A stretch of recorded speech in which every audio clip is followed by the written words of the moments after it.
안녕하세요. 박종훈의 경제한방입니다. 이 국민연금 개혁 그리고 또 소진 문제에 대해서 아주 논란이 뜨거운데요. 과연 어떻게 봐야 할 것인지 윤석명 한국보건사회연구원 연구위원님과 함께 말씀을 나눠보겠습니다. 안녕하세요. 네, 안녕하세요. 오랜만에 뵙겠습니다. 아, 진짜 오래간만에 뵙는 것 같습니다. 예, 예, 네. 자, 이 저번 그 머리에 이렇게 아주 멋있는 또 무늬도 생기신 것 같아요. 아, 네, 흰머리가 좀 많이 사이에 못 뺀 사이에 많이 늘어났습니다. 자, 그런데 요즘에 네. 이 국민연금에 대해서 다시 또 이제 관심이 아주 뜨겁더라고요. 지금 어쨌든 국민들이 제일 관심 있는 부분은 그거 같아요. 만약에 국민연금 개혁 안 하고 55년이 됐다, 소진이 된다. 이게 도대체 무슨 말입니까? 이제 고갈이라고 하잖아요. 네. 이게 도대체 무슨 말인지 좀 그거부터 풀었으면 좋겠는데요.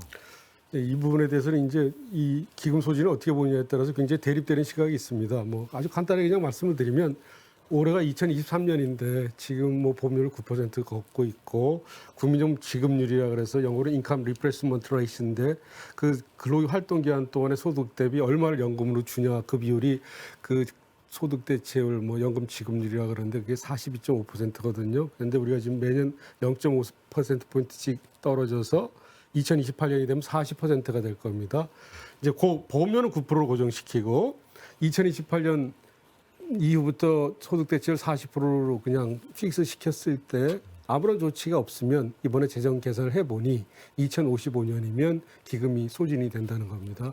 그러니까 기금이 소진된다는 건 지금은 900조 이상을 쌓아놓고 있는데 그 돈이 이제 수급자가 많이 생기니까 일단 빠져나간다는 거죠. 이제 그래 이 부분을 놓고 어떻게 볼 거냐에 대해서 굉장히 시각이 팽팽합니다. 그러니까 2055년 내에 기금이 소진된다는 건 앞으로 지금 2023년이니까 32년이 남았나요? 그러니까 32년 동안 아무것도 안 한다는 가정하에 기금이 소진되는 거니 뭐 그렇게 걱정하니 천천히 대책 좀 마련해 보자.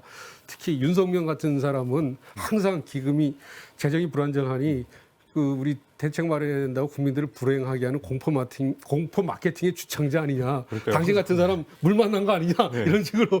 네. 항상 개혁을 개혁을. 저는 잘 알고 있죠. 제가 네. 10여 년 전부터 네, 네. 취재하면서 윤석명 연구위원님 뵀었는데 네, 네. 15년 전 그때도 개혁 빨리 해야 된다. 빠를수록 좋다. 똑같은 말씀. 그래야 이제 그걸 조금 이제 말씀을 드리겠습니다. 이제 반면에 우리가 OECD 행국 중에서 연금 제도를 운영하기 위한 여건이 제일 나쁘다는 거죠. 그건 뭐냐면 미래 부양해야 될 경제활동 인근 출생률이 지금 뭐 작년에 0.7대로 떨어진 걸로 이미 재정 쪽에서 가정을 했고요. 그다음에 OECD 행국 중에서 그 연금을 받을 노인들 또 평균 수명, 연금 받을 기한 늘어나는 평균 수명 가장 빨리 늘어나니 지금 OECD 행국 중에서 제일 나쁜 상황이다. 그런데 한국은 2차 세계대전 이후에 신생국이다 보니 연금 제도가 다른 나라에 비해서 보험료 내는 사람은 많고 받는 사람은 별로 없으니 지금은 적립금이 900조 이상 쌓였지만 이게 본격적으로 수급자가 많아지면 급여 지출로 이제 아주 물밀듯이 빠져나가니 지금 먼저 준비를 안 하면 앞으로 젊은 세대나 미래 세대는 감당하기 어려운 우리가 선제적인 조치를 취해야 되는 거 아니냐. 뭐 이런 두 시각이 팽팽하게 맞서 있고 또 이런 어떤 혼란스러운 상황이 올 수 있게 된 건 뭐냐면 또 우리가 OECD 행국인데 OECD 행국 상당 구수 국가들은 연금 제도를 도입한 지 이미 역사가 100년 정도가 넘고 100년이 되고 뭐 아무리 짧아도 캐나다가 이제 좀 짧아서 50년 넘어가거든요.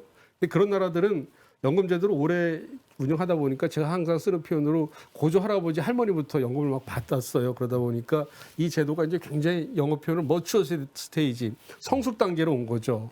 그러다 보니까 지금 단계에서는 제도 균형도 어느 정도 맞춰 있으면서 보험료 내고 받는 사람들도 어느 정도 제도가 균형이 맞춰져 있다 보니 예전부터 보험료 걷어서 뭐 이렇게 하다가 모자란 부분은 지금 경제활동으로부터 보험료도 걷고 또 세금을 투입해서 어렵사리 제도를 끌고 가고 있거든요. 이제 반면에 우리는 지금 받는 사람은 별로 없고 내기만 하다 보니까 이 제도가 얼마나 내는 거 대비 받는 게 불균형한지가 나타나지 않고 눈앞에는 적립금만 900조, 1000조 가까이가 있다 그러니 이 외국하고 비교했을 때는 너무나 상황이 좋은데 왜 자꾸 개혁하자 그러냐. 뭐 이런 주장들이 나오는 거죠. 뭐 제가 좀 설명을 해드려야 하는지 모르겠습니다만. 네. 네. 자, 근데 이제 이대로 가면 이대로 와서 이제 개혁하지 말자는 분들도 정말 많잖아요. 네. 그분들 말대로 그냥 그대로 가서 뭐 그래 나도 저기 뭐 김소진되면 보험료 없고 세금 걷어서 주면 되지 왜 걱정이냐 왜 불안하게 하느냐. 네, 그렇죠. 근데 일단 두 가지를 다 짚어보겠습니다. 양쪽 측면에서 볼 수 있을 것 같은데 야 그러다 국민연금 못 받는 거 아니야? 1990년대생부터 못 받는다는데? 라는 걱정과 또 반대쪽으로는 야 이게 1990년대생이 이제 그때까지 연금 개혁 안 하고 계속하면 연금 제도를 유지하려 그러면 번 돈의 30% 아니 세상에 세금도 내야 되는데 세금 나중 가면 국민 담세율이 30% 넘을 것 같은데 여기다가 국민연금에 30% 내면 그 한 60% 세금 내고 국민연금 내고 건강보험료까지 내면 소득의 한 3분의 2 내고 시작하라는 거냐? 그러면 청년 다 죽으라는 거냐? 이 양쪽의 비판이 충분히 나올 수 있거든요.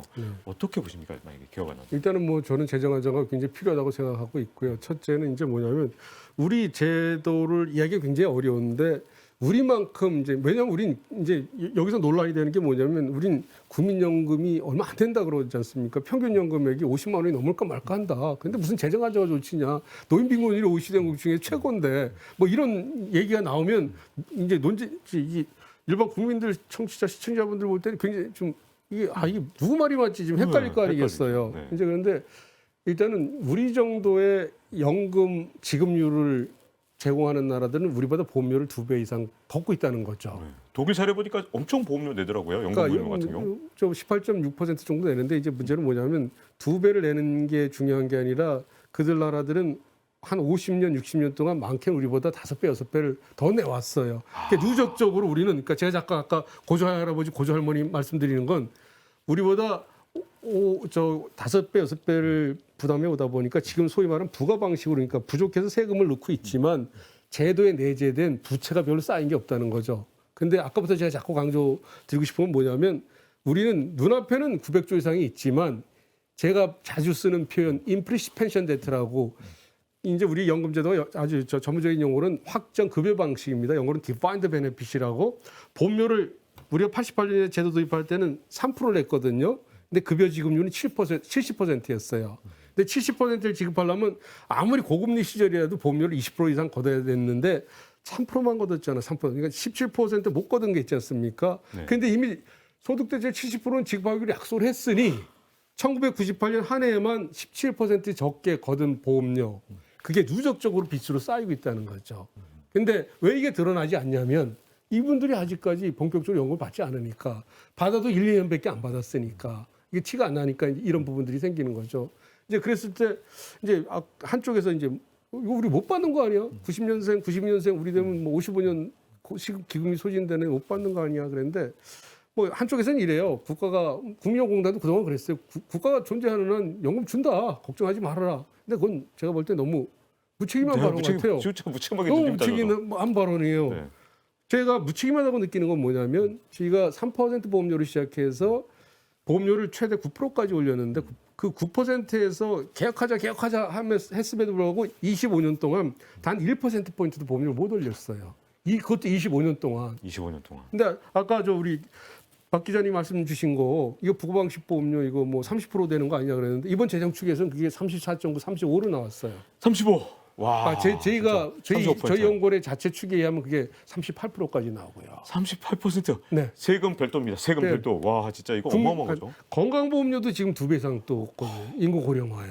그러면 진짜 소득의 근데 성분이 그래서 있네요. 지금의 의사결정하는 세대들이 자기들은 25년 동안 보험료 한 1%포인트도 못 올렸으면서 걱정 마. 나라가 망하지 않아. 이거 연금 주는 거야. 연금은 세대 간 부양이야. 걱정 마.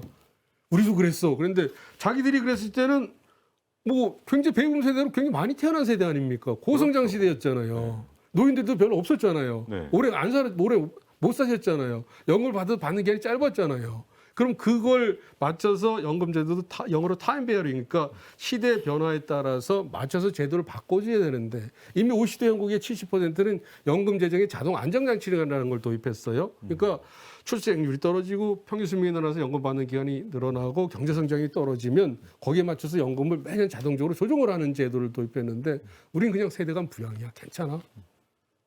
그러니까 이런 부분에서 볼 때는 젊은 사람들이 볼 때 이거 뭔가 이상해.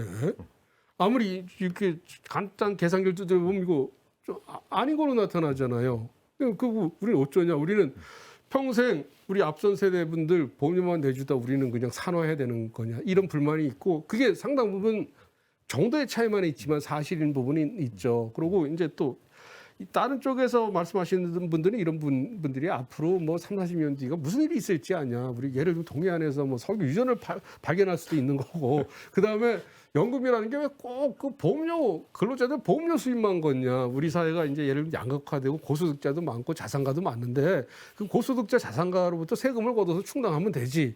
뭐 이런 식의 논리를 펴다 보니까 이게 굉장히 이제 좀 들으시는 분은 좀 헷갈릴 수가 있는데 적어도 사회보험으로서 기형제도로서 연금제도는 기본적으로 자기가 근로기간 동안에 보험료를 낸 걸 기반으로 연금받는 어떤 그걸 원칙으로 하다 보니까 그러다 하다 못하면 이제 세금 같은 게 투입이 돼야 되겠지만 지금부터 우리가 할 거는 그 일도 조치를 안 하면서 나중에 세금 넣는데 그럼 그 세금 뭡니까?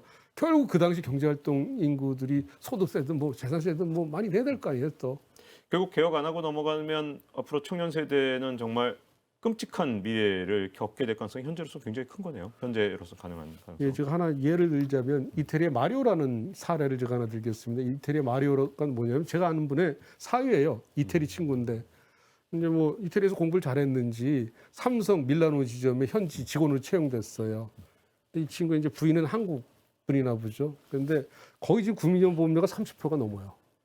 오, 30%? 아니, 전체 소득의 예. 30%를 국민연금 네, 회사를 낸다고요, 다니면 이제 영어로? 한 뭐 16%를 내지만 자영자는 30%를 넘게 내니까 그러니까 국민연금 보험료가 뗍니까? 거기 건강보험료도 떼고 소득세도 떼고 뭐 알코 저기 와인 마시면 와인에도 주세도 떼고 뭐 그러잖아요. 그러니까 이제 마리오가 뭐냐 그러면 한국으로 왔어요. 네. 이태리는 미래가 없다고. 그래서 제가 그랬습니다. 그 장모님한테 한국이 개혁하지 않으면 한국도 이태리처럼 될 수 있다. 마리오가 한국을 잘못 온 것 같다. 아니 저 공포 마케팅 하려고 그러는 건 아닙니다. 아, 이게 걱정되는데요. 근데 이 수치도 조금 저는 점검을 하고 싶은 게요. 사실 요즘엔 워낙 구독자님들도 다 이제 이 경제를 너무 잘 아시기 때문에 당장 이 숫자를 믿을 수 없다. 2055년에 소진된다고? 근데 합계 출산율을 왜 갑자기 1.2까지 회복되는 걸로 잡았냐? 0.73에서 지금 0.7인데 뭐 왜 멋대로 네. 1.2라니? 1.2는 거의 꿈 같은 수치 같은데 이 합계 출산율 말이 되냐? 그리고 국민연금 운용 수익률도 그렇다. 지금 이렇게 지금 주가 떨어지니까 휘청휘청 하는데 왜 멋대로 이렇게 막 높은 수익률 잡아놓고 55년이라고 얘기하느냐? 그보다 훨씬 먼저 소진되면 이거 어떡할 거냐? 이런 걱정들을 댓글로 하십니다. 예, 제가 이제 저 이번 카메라를 보고 잠깐 말씀을 드리면 이제 우리 저 기자님을 포함해서 이제 이 유튜브 시청자분들한테 좀 말씀을 드리고 이게 좀 널리 퍼졌으면 좋겠어요. 좀 약간 무거운 말씀드리는데 좀 약간 농담 비슷한 민들레 홀씨처럼 널리 퍼졌으면 좋을 것 같은 게 우리 사회가 이렇게 연금 논쟁을 좀 바람직하지 않은 쪽으로 끌고 오게 된 배경은 언론도 그렇고 관련 전문가도 그렇고 정치인들도 그렇고 지금 소진 시점에 모든 걸 초점을 맞춰서 그렇습니다. 이제 우리 연금제도가 이 젊은 층들도 걱정 안 하고 이 제도가 세대 간 진짜 공적연금제도의 좋은 점을 같이 누리려 그러면 예를 들면 90년생들 같은 경우 지금 기금 소진 시점 55년이 제일 민감하지 않습니까? 그럼 기금 소진 시점 55년이 문제가 아니라 그 시점이 대체로 연금을 받을 시점이에요. 내가 근로기간 동안 열심히 보험료를 냈는데 보니 내가 딱 은퇴를 해서 연금 받을 시점쯤에 돈이 없네? 이거 아닙니까? 근데 그보다도 중요한 건 이분들이 65세 사망하는 게 아니라 지금 이번에 국민연금 재정추의 과정에서는 90세까지 넘게 사는 걸로 가정을 했습니다. 그러면 저 70에 90 하면 20에다가 오니까 25세를 받기 시작해서 더 사시는 거 아니에요? 그러면 2055년에 고갈이 된 기금이 소진된다면 거기다 25를 하면 아무리 짧게 잡아도 2080년까지 줄 돈이 있어야 되겠죠. 그렇죠. 와. 그래야 그래 우리도 열심히 해요. 그래도 우리도 받는구나. 네. 그래서 이제 제가 이제 어쨌든 전문가로 오늘 나왔으니 말씀드리고 싶은 건 뭐냐면 우리 사회가 연금의 재정 건전성을 보는 기준을 바꿔야 된다는 겁니다. 네. 기금 소진 시점이 아닌 한 어떤 특정이 태어나서 사망할 때까지 내가 연금을 받을 수 있겠는가. 네. 그거는 지금 인생 100세 시대라 그러니까 일본은 지금 후생연금 공무원까지 포함해서 100년 뒤까지 줄 돈을 갖고 있어요. 일본은 100년 뒤까지요? 더 놀라지 마세요. 예. 캐나다 CPP, 캐나다 펜션 플랜은 150년 뒤에 줄 돈을 갖고 있는 게 아니라 150년 뒤에도 줄 돈 100%를 다 갖고 있어요. 줄 돈이 예를 들면 일경이라면 일경을 다 갖고 있어요. 다 우리나라처럼 하고 있는 줄 알았더니 그게 아니고 다 아닙니다. 이탈리아, 일본 이런 게 아니고 이탈리아, 한국 같은 게 아니고 네. 일본이나 캐나다 같은 게 대비가 돼 있네요. 거기다 독일이나 스웨덴 같은 나라, 핀란드, 노르웨이 같은 나라는 매년 자동 조정 장치를 도입해서 부양 능력이 떨어진다면 자동으로 제도가 지속 가능하게 만들었다는 거죠. 그런데 이런 식으로 정도의 차이는 있지만 자동 안정 장치를 도입한 OECD 회원국들이 전체 OECD 회원국 중에 70%예요. 네. 그렇다면 이제 답이 지금 나오지 않아요. 제가 처음부터 이런 말씀을 안 드린 게 뭐냐면 당신은 원래 재정 안정론자고 공법 마케팅의 주창자니까 못 믿겠어 이럴 것 같아서 그런데 우리나라가 출생률이 제일 나쁘고 평균 수명도 빨리 늘어나고 그러니까 받는 기간도 제일 늘어나니까 제일 안 좋으면 OECD 회원국 70%가 자동 안정 장치를 도입했으면 우린 그거보다 더 강한 조치를 도입해야 젊은 세대, 미래 세대 걱정 안 할 거 아니겠습니까? 그렇죠. 그런데 우린 기금 소진 시점에 초점을 맞추다 보니 이게 어떤 착시 현상이 일어나면 이번에도 지금 대립되는 뭐 이게 지금 뭐 질문이 섞일지는 모르지만 이쯤에서 제가 말씀드리는 게 좋을 것 같아서 그러는데 뭐 지금 오늘도 언론에 많이 나온 게 소득 대체를 40% 하고 보험료를 15% 하느냐 또 하나는 소득 대체를 50% 하고 보험료를 15% 하냐 뭐 이런 안들이 많이 이제 부딪힌다 그랬지 않습니까? 네. 근데 소득 대체를 50%면 40% 지금보다 10%를 더 올리는 거 아니에요? 네. 근데 그냥 하는 거하고 보험료는 똑같잖아요. 15%? 근데 왜 두 번째 안이 나올 수 있냐면 소득 대체를 50%로 10%포인트 올리면서 보험료를 그냥 현행 유지하고 똑같이 올려도 이 안이 재정 안정화라고 얘기하는 건 뭐냐면 보험료 올리는 건 금방 효과가 나타나요. 네. 반면에 급여율 소득 대체를 올린 거는 이 사람이 사망할 때까지 아주 장기간에 걸쳐 나타나다 보니까 보험료를 지금 9%에서 만약 6%포인트 올린다 그러면 기금 소진 시점이 55년에서 예를 들면 뭐 75년 이렇게까지 연장될 수 있어요. 네. 그러면 그걸 갖다가 정치인이나 많은 연금제도 작동 원리를 모르는 분들은 이거 자동 연금 재정 안정화 조치를 취했네 이런 말이 나올 거 아닙니까? 네. 근데 여기서 핵심은 뭐냐면 그 기간에는 보험료 수입의 단기 긍정적인 효과만 나타나지만 급여 인상에 대한 장기적인 부정적인 누적적 효과는 안 잡힌다는 겁니다. 네. 그래서 한 사람의 생애 70세, 80세, 90세를 봤을 때 그 뒷시점까지 가면 단기적인 재정 안정 효과 나타나는 거지만 장기적으로는 훨씬 나쁜 재정의 부정적인 효과가 나타나니 지금 논란의 핵심은 기금 소진 시점 위주로 볼 거냐 아니면 한 사람이 태어나서 사망할 때까지 또 우리 국민연금은 본인이 사망하면 배우자한테 60% 연금을 지급하지 않습니까? 그 배우자까지 안심하고 연금 받다 사망할 기한까지 볼 건가? 이게 중점된 논란이라고 좀 보시면 될 것 같습니다. 제가 전달이 잘 안 될 수도 있을 것 같은데 박 기자님께서 좀 보충 설명 필요하시면. 네. 아니 뭐 일단 기본적으로 받는 시점만 지금 네. 고민한 거잖아요. 그래서 어떤 사람이 이 생애에서 생애를 마감할 때까지 이게 안정적이냐? 네. 지금 우리 국민연금에서 소진 시점은 그걸 빠져 있는 네, 네. 거니까 시작 시점만 딱 얘기하고 그다음 끝난 시점은 얘기 안 하면 첫 해 받으면 되는 거야? 이게 아니잖아요. 네, 네. 지금 그런 말씀을 네, 하신 거 네, 아닙니까? 네. 그래서 막 그 지금 정말 생애를 다 보장해 주시냐 지금 기금 소진 시점 위주로 많이 논의하는 분들이 지금 이렇게 어떻게 보면 우리 사회에서 의사 결정권을 갖고 있는 분들이에요. 네. 이분들은 기금 소진 시점 위주로 생각해도 자기들은 사망할 때까지 배우자도 다 받고 사망할 가능성이 많아요.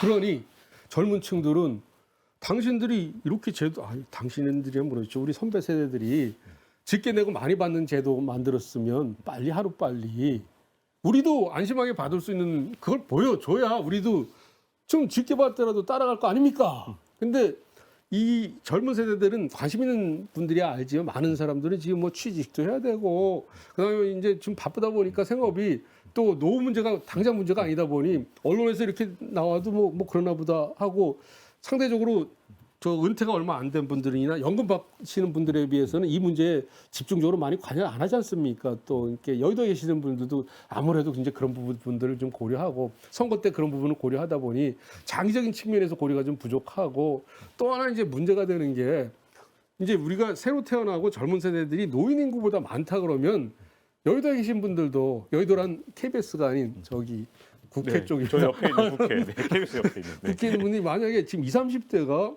60세 이상, 70세 이상보다 숫자가 압도적으로 많다 그러면 표가 이쪽이 더 중요하니까 이쪽을 고려할 텐데 출산율은 굉장히 떨어지다 보니 이쪽에 불만이 있어도 더 응징률 있고 숫자가 많은 이쪽 위주로 정책을 하다 보니 젊은 층들은 날이 갈수록 불만이 늘어날 수밖에 없는 것 같습니다. 네. 자, 이렇게 지금 연금 개혁의 필요성에 대해서 그리고 시급성에 대해서 좀 알아봤는데요. 자, 윤석명 한국보건사회연구원 연구위원과 함께 하고 있는데 자, 그러면 지금 논의되고 있는 게 도대체 뭔지 앞으로 어떤 방향을 좀 잡고 있는지가 좀 궁금해지는데요.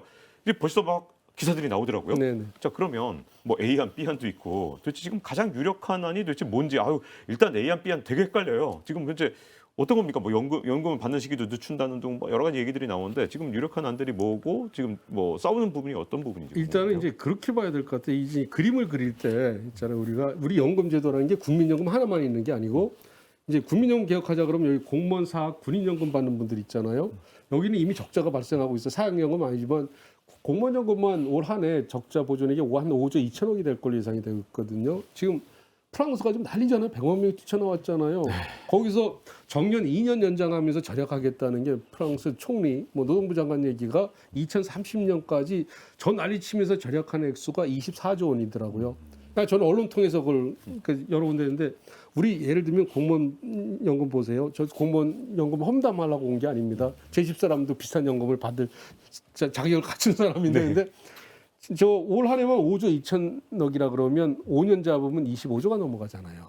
그럼 5년 잡으면 올해 2023년이니까 2028년이 되나요? 3년부터 치면 2027년이 됩니다. 프랑스가 2030년에 저 난리를 치고 절약하는 액수보다 공무원연금 적자 보존에 누적 투자가 더 많아요.